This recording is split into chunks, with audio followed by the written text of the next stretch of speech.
ইনকিলাব মঞ্চের সাবেক মুখপাত্র শরীফ ওসমান হাদী হত্যায় জড়িত গ্রেফতার দুজনকে ভারত থেকে ফিরিয়ে আনতে কূটনৈতিক চ্যানেলে কাজ চলছে বলে জানিয়েছেন নবনিযুক্ত পুলিশের মহাপরিদর্শক আলী হোসেন ফকির।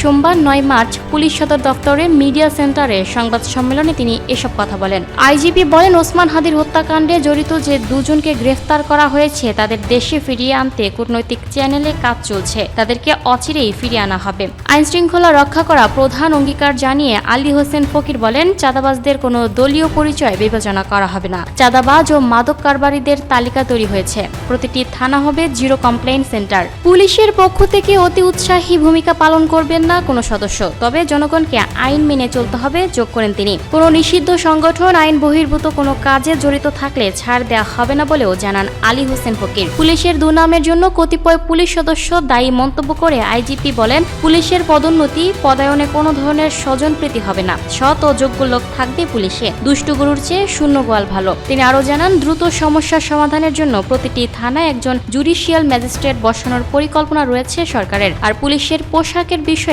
সরকার সিদ্ধান্ত নেবে।